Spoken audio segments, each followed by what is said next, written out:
नमस्कार, आप सभी का स्वागत है एनसीईआरटी के लाइव फोन इन प्रोग्राम में। मेरा नाम अनु गुप्ता है और आप हमसे जुड़ गए हैं पीएमई विद्या के चैनल नंबर 9 के साथ। इसके अलावा भी अन्य माध्यमों से आप हमसे जुड़ सकते हैं। आप हमारी लाइव इंटरेक्शन का भी हिस्सा बन सकते हैं, जिसके लिए आप अपनी प्रतिक्रियाएं, सवाल व जवाब हमारे यूट्यूब चैनल के कमेंट सेक्शन में भेज सकते हैं। हमारे यूट्यूब चैनल का नाम है एनसीईआरटी ऑफिशियल। दर्शकों, अगले आधे घंटे के लिए हम आपसे जुड़े हैं हिंदी विषय के बारे में जानने के लिए, कक्षा 9वीं के सभी छात्रों के लिए। और हमारा शीर्षक रहेगा रसखान। रसखान जी भारतीय भाषाई इतिहास में कृष्ण भक्त कवि के नाम से प्रसिद्ध रहे हैं और आज हम उनके सवैये पढ़ने जा रहे हैं। क्या अंतर है सवैये और दोहों में और क्या क्या रचनाएं उनकी प्रसिद्ध हैं, हम जानेंगे अपनी एक्सपर्ट के साथ। तो आज हम जुड़े हैं अपनी स्टूडियो में हिंदी की एक्सपर्ट डॉक्टर वंदना शर्मा के साथ। नमस्कार मैम, आपका बहुत बहुत स्वागत है। बहुत बहुत शुक्रिया। डॉक्टर वंदना शर्मा एनसीईआरटी में असिस्टेंट प्रोफेसर के पद पर कार्यरत हैं। दर्शकों, यदि आप हमारे लाइव इंटरेक्शन के दौरान भी हमसे कुछ सवाल पूछना चाहते हैं, कुछ प्रतिक्रिया देना चाहते हैं, तो आप फ़ोन नंबर के द्वारा भी हमसे जुड़ सकते हैं। फ़ोन नंबर इस समय आपकी टीवी स्क्रीन पर फ्लैश हो रहा है। हमारा फ़ोन नंबर है 8800440559। यदि आप विस्तार से हमें कुछ कहना चाहते हैं, अपनी प्रतिक्रियाएं बताना चाहते हैं, तो आप कक्षा संबंधित ईमेल भी हम तक पहुंचा सकते हैं। ईमेल है dth.class9@ciet.nic.in। तो आइए सबसे पहले हम डॉक्टर वंदना शर्मा से जानें कि रसखान जी के बारे में विस्तार से जानते हैं और उनकी कुछ अन्य रचनाओं के बारे में भी डॉक्टर शर्मा से जानते हैं।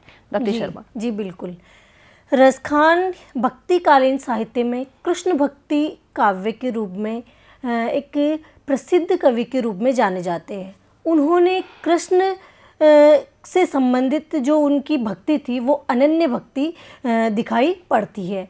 उनकी जगह से उनकी भक्ति थी, उनके स्थान और उनके जो क्रियाकलाप थे, कृष्ण के प्रति उनका अनन्य भाव उनके पदों में दिखाई पड़ता है। रसखान का जन्म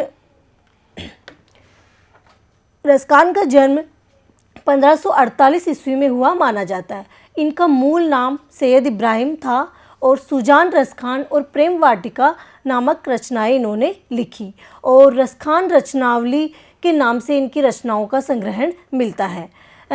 हम यहाँ पर 4 पद पढ़ने वाले हैं, जिसके अंतर्गत प्रथम और द्वितीय पद में हमें दिखाई पड़ता है कवि का श्री कृष्ण के प्रति प्रेम।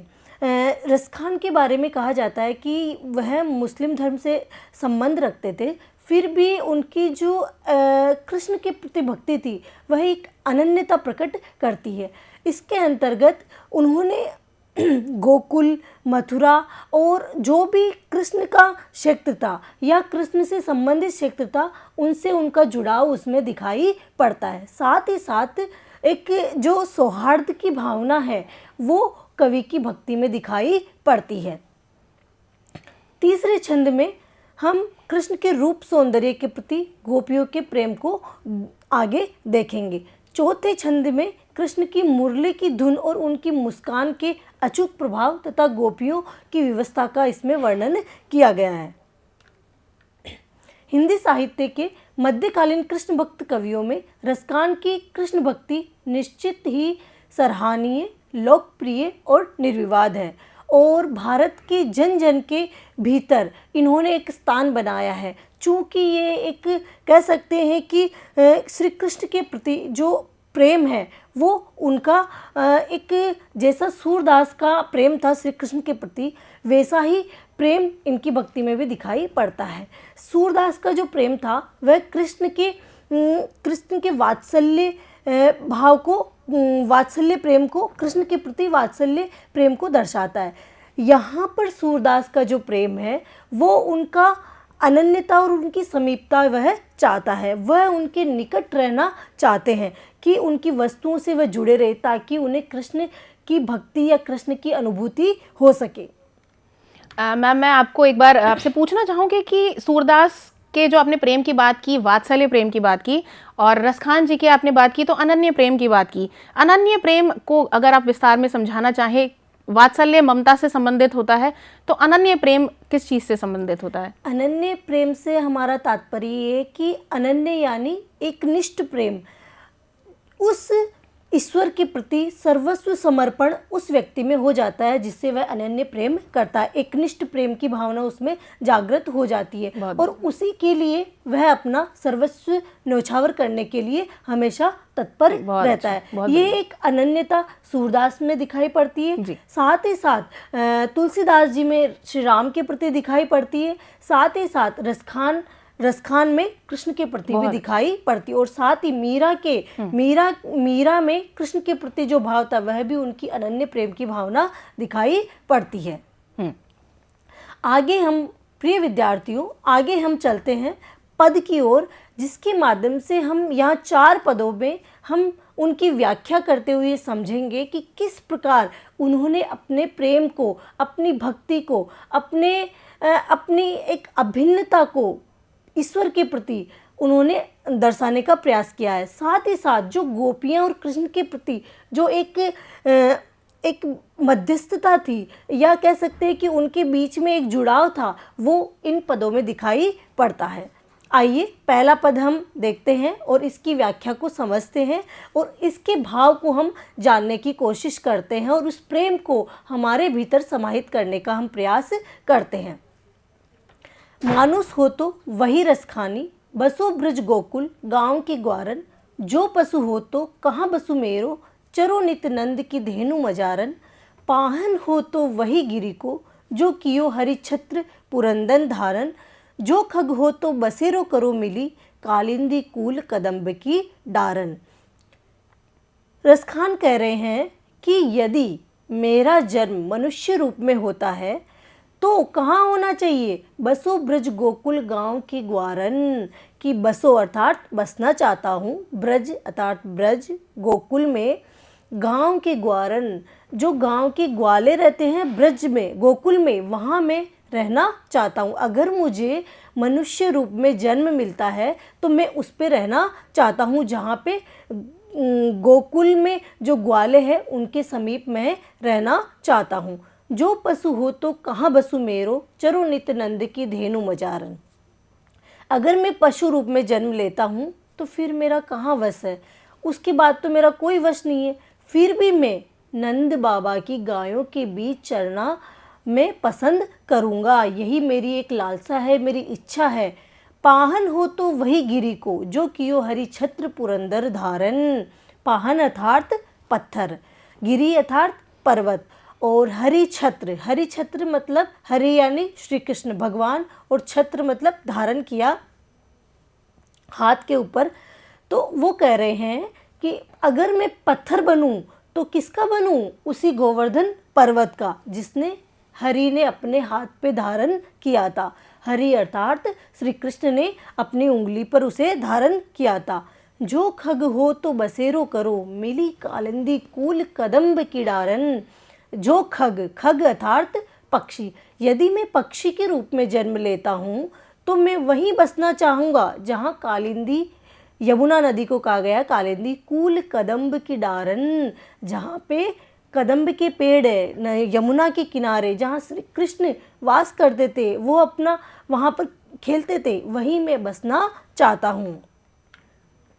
इस पद के माध्यम से रसखान कहना चाहते हैं, एक अपनी इच्छा व्यक्त करते हैं कि मुझे अगर ईश्वर मनुष्य रूप में जन्म लेने के लिए भेजे तो मैं उस श्री कृष्ण की वस्तुओं से, उनकी जगह से अपनी समीपता चाहता हूँ, मैं निकटता चाहता हूँ, ताकि मुझे उनकी भक्ति प्राप्त हो सके।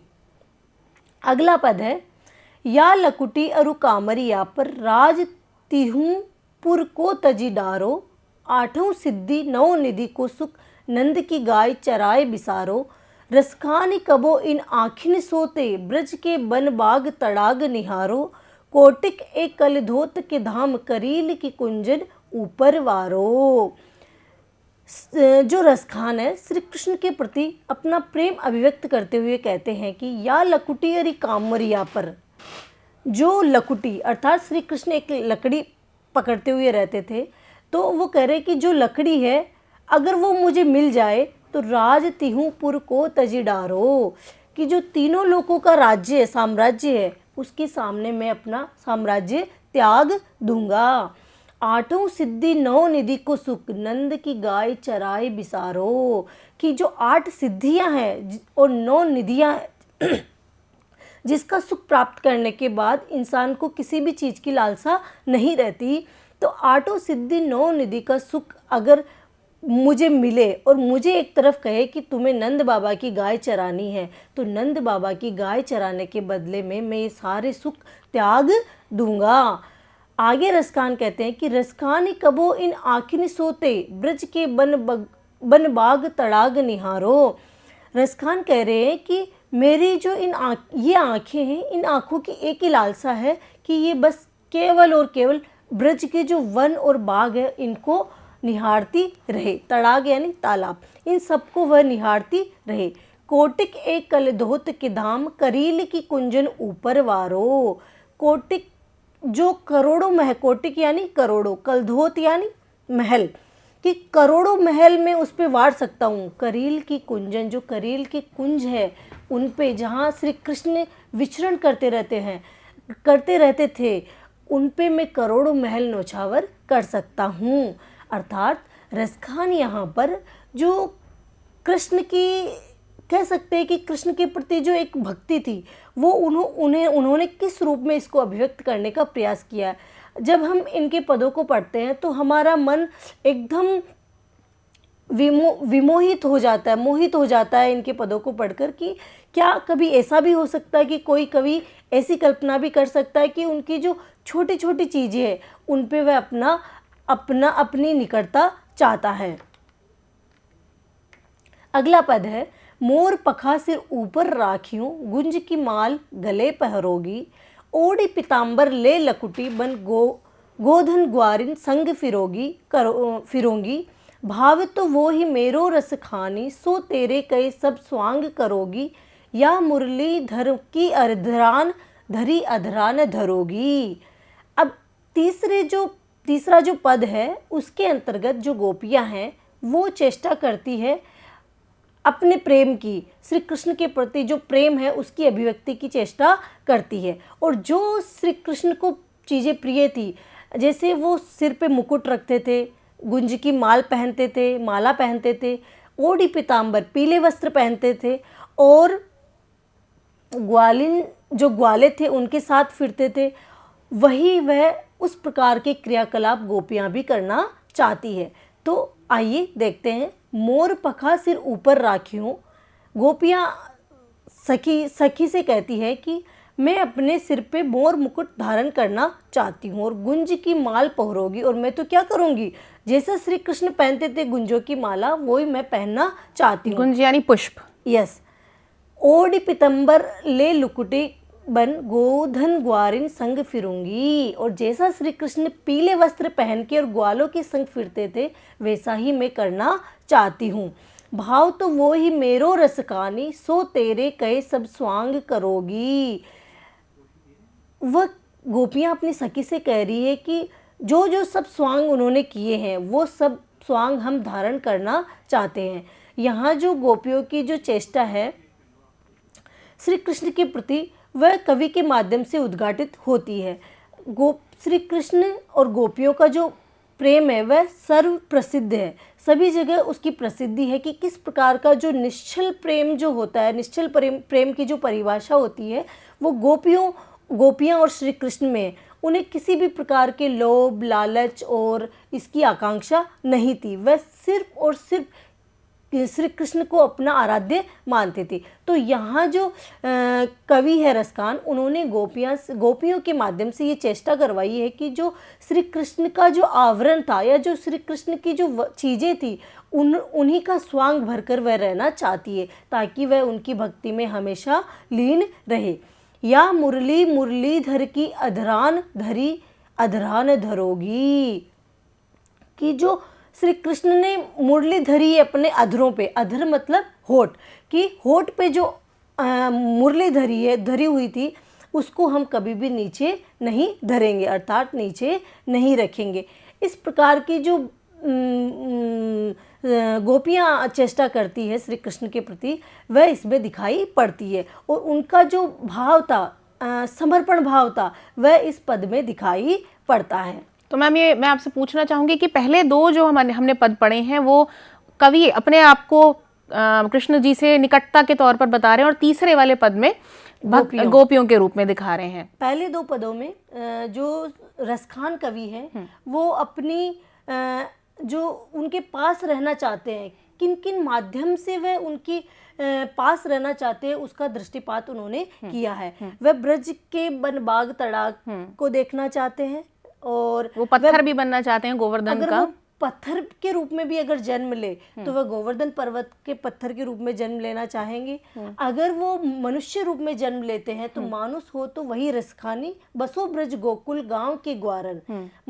मतलब कि ब्रज का जो गांव है, जो वहाँ पे ग्वाले रहते हैं, उनके पास में रहना चाहता हूँ। तो इस प्रकार की जो कल्पना है कवि की, वह बहुत ही सौंदर्यपूर्ण और बहुत ही अनन्यता प्रकट करती है। ओके, और मैं एक बार फिर से दर्शकों की तरफ से ही ये जानना चाहूंगी मैम कि सवैयों और दोहों में क्या अंतर रहेगा?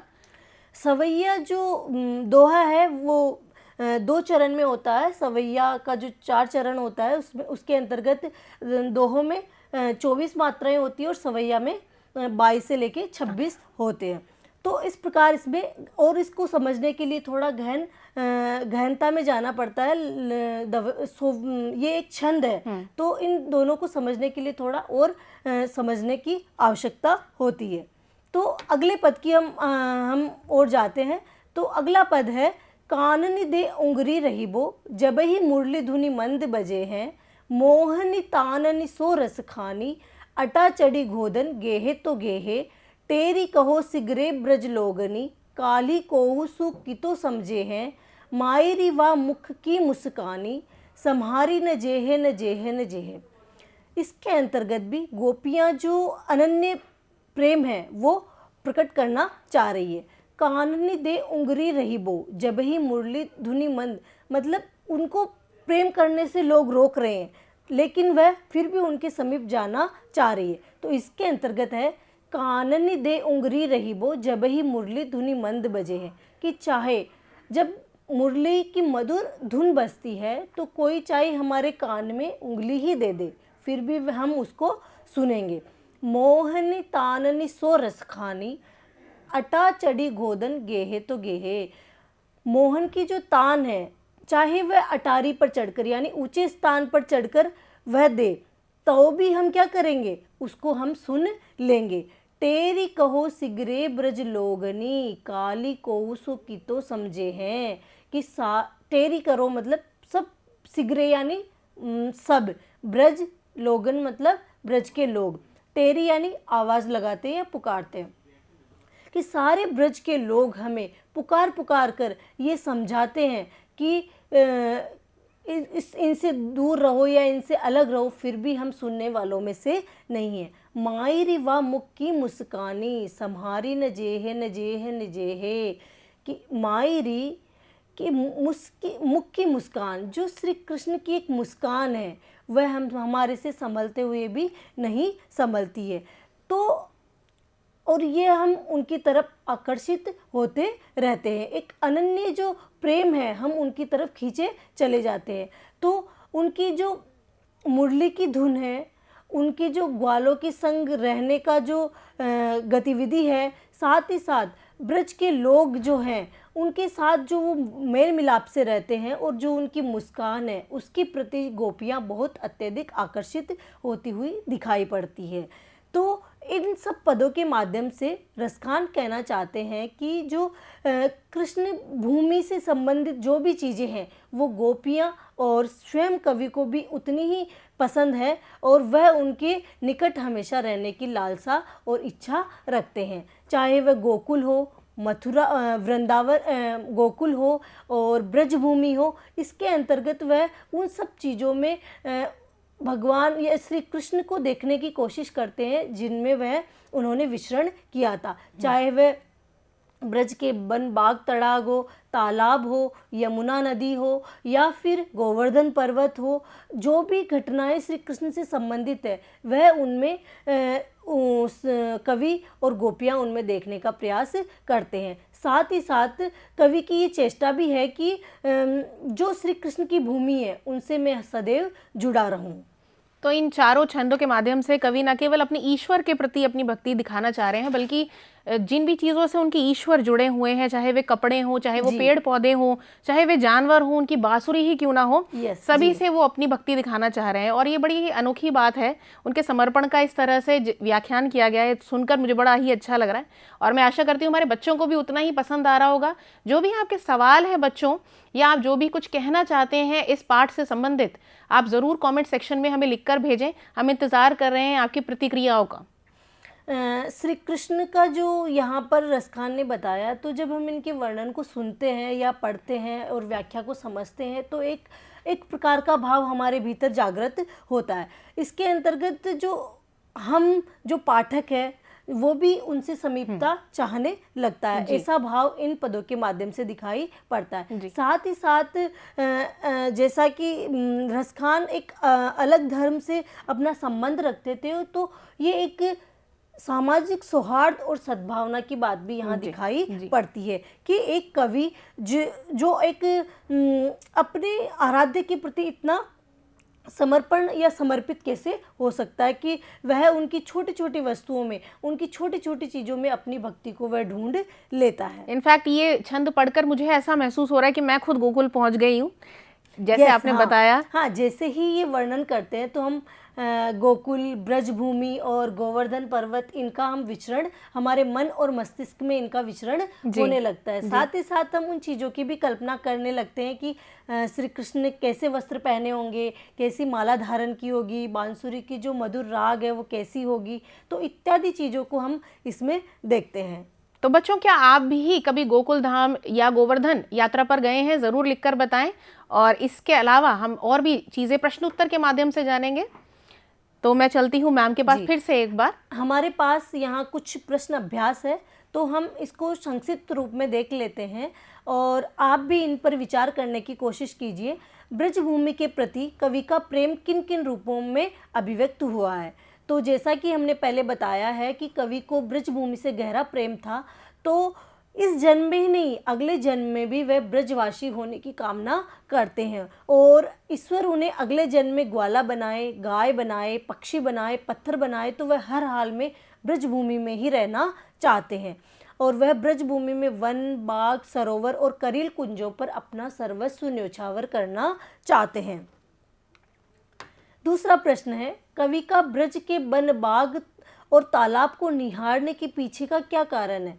जो श्री कृष्ण की जगह थी, उनको निहारने का एक ही कारण है कि वह उनकी जो उनसे जुड़ी हुई जो चीज़ें थी उनके प्रति उनका अपार प्रेम था, चाहे वह तालाब हो, वन हो, बाग हो और नाना प्रकार की जो क्रीड़ाएं श्री कृष्ण ने उन जगहों पे की थी, तो कवि भी उन चीज़ों का आनंद लेना चाहते हैं। एक लकुटी और कामरिया पर कवि सब कुछ न्योछावर करने को क्यों तैयार है?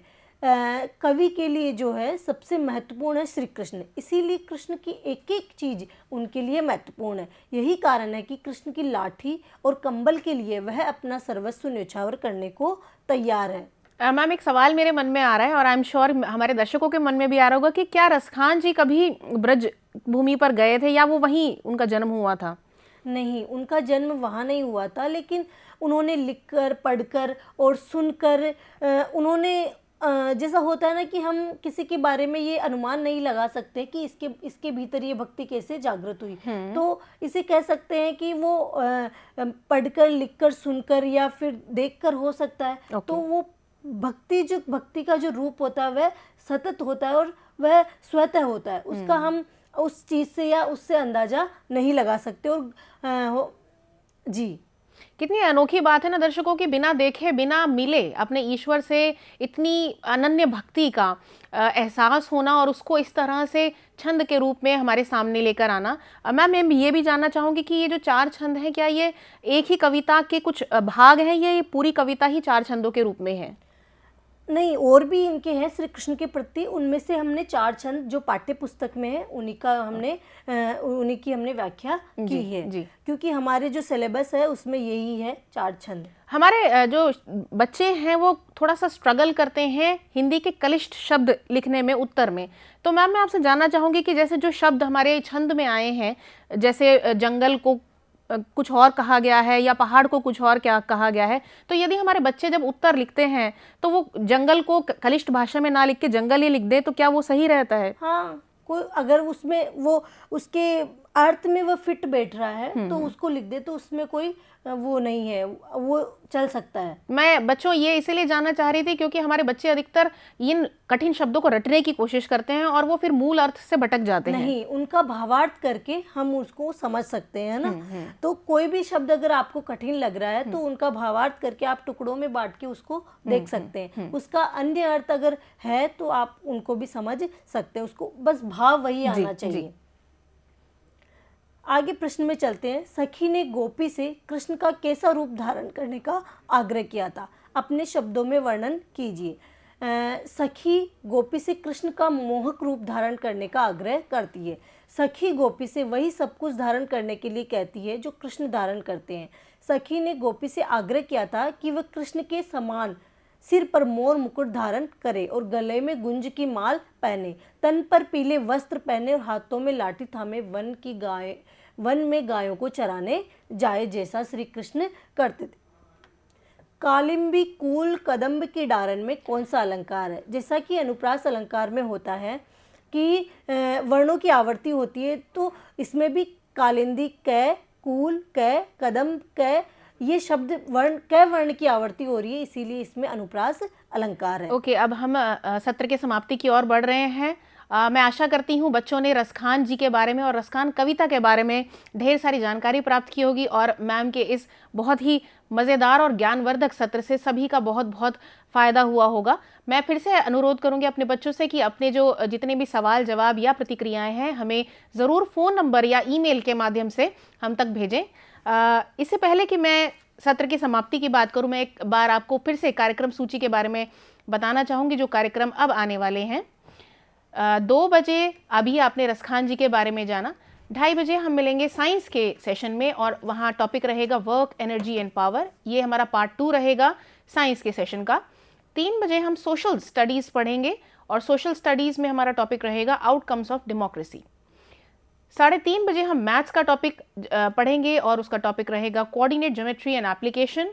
4 बजे हमारी एक ट्रेनिंग होगी गूगल अर्थ के साथ, जिसमें हम जानेंगे an interactive mapping resource for social sciences के बारे में। 5 बजे सहयोग सेशन में हम जानेंगे understanding and dealing academic FOMO, जिसका मतलब है फियर ऑफ मिसिंग आउट। और लास्टली 5:30 बजे एक स्कूल लीडरशिप प्रोग्राम आपके सामने प्रस्तुत होगा जिसका शीर्षक रहेगा लीडिंग इनिशिएटिव फॉर स्टूडेंट्स। इसी के साथ मैं हमारे एक्सपर्ट को धन्यवाद देना चाहूँगी। धन्यवाद मैम, बहुत बहुत धन्यवाद आपका स्टूडियो में आने का। दर्शकों से भी मैं विदा लेना चाहूँगी। नमस्कार, हम जल्दी ही मिलेंगे।